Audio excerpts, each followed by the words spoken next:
Hi magical cats, so here's the pitch. It's like Adventure Time, but they say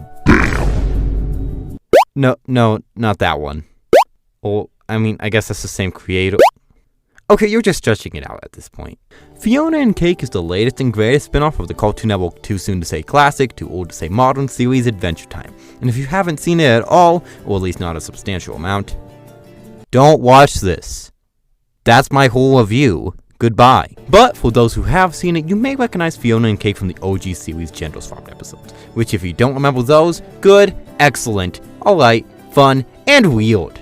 That last one is really the most important one to the story though, as despite being an in-universe fanfiction based on a real-life fanfiction, that episode set up that Fionna and Cake was some sort of broadcast going directly into Ice King's head, so since this was so close to the finale, this never got followed up until now. Yep, 6 years later. I hate time.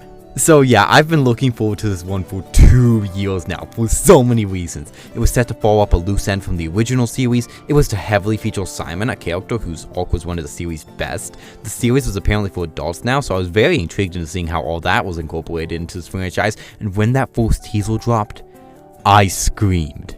Now of course, I do wish we could have gone into this one as blind as we did together again, because the first few minutes would have broke me, but ignoring that, it's in the real world.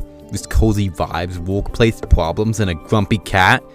Like Bee and Puppy Cat, because Fionna and Cake's creator is Natasha Allegri, the same one as Bee and Puppy Cat, and I love Bee and Puppy Cat, that's just amazing! So to put it in simpler and actually real terms, I was a little bit excited going into this one. And it delivers so much! Now for those curious, Fionna and Cake follows, well, living in a normal world, struggling in life, and Fionna in particular wishing for a more magical existence based on a recurring dream she has involving herself as an action hero. It also primarily follows Simon Petrikov, dealing with the emotional impact of being cured in the original series finale and struggling to find his new place in the world. So when Cake crosses over to Simon's universe, it gets the trio in trouble with the Scale, a multiversal auditor who hunts down anyone who is misplaced in the multiverse, causing the trio to hop across the universes to save themselves. Yeah. Nailed it. Now of course, this is an Adventure Time sequel, so the universes they travel to all play upon concepts set up in the original. So honestly, this is one of the best multiverse projects of recent memory. Like just as a what if series, all the concepts here are genius. They are general follow-ups to plotlines the multiverse stuff the OG series set up, or alternate timelines that fans actually care about. Like that alone makes it great, but then you realize, oh yeah, this also has an overarching plot, and then its quality send it over the moon.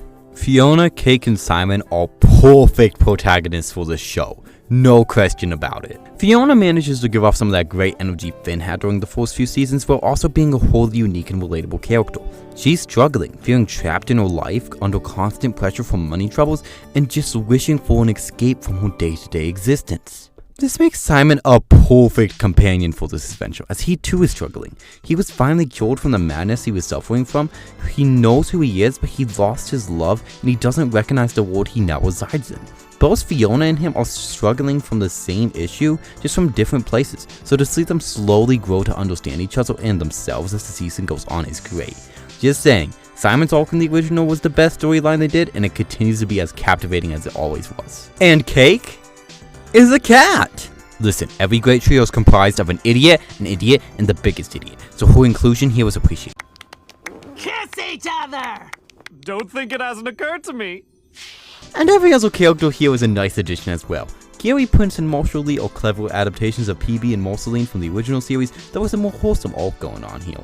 And Prismo is in top condition despite all the mess surrounding his new VA. The Scare-Up is a great villain that not only serves to be menacing but also a lot of fun. And every other returning and alternate character here is in top condition, and I am glad to have seen them all again. But besides the characters and the plotline, what's another thing the series gets right? Swearing, baby, they say. Jesus! And they say and after a few episodes I kinda stopped noticing. It actually felt really natural since they still kept in classic Adventure Time phrases like so they started to blend in after a few episodes. Now Finn straight up killing monsters with blood and all is a bit odd, but whatever, the overall themes of the series fits this audience change, even if I think HBO Max themselves doesn't actually know who this was made for. And of course, animation continues to be Adventure Time standard with a few nice art style changes for certain sequences and a soundtrack that features 2 Rebecca Sugar songs, so you know it's peak. I guess the overall point is, I'm in love with Adventure Time again. Like, I never hated the series, but I have not been this passionate about it in forever. Fionna and Cake is really marvelous in that way, and despite an iffy ending and an uncertainty about its future, I am really glad we managed to get this gem at all, especially considering all the circumstances surrounding Cartoon Network at the time. So Fionna and Cake is great, watch it if you haven't, and if you'll excuse me, I am gonna go mourn the loss of my Thursday night cartoons.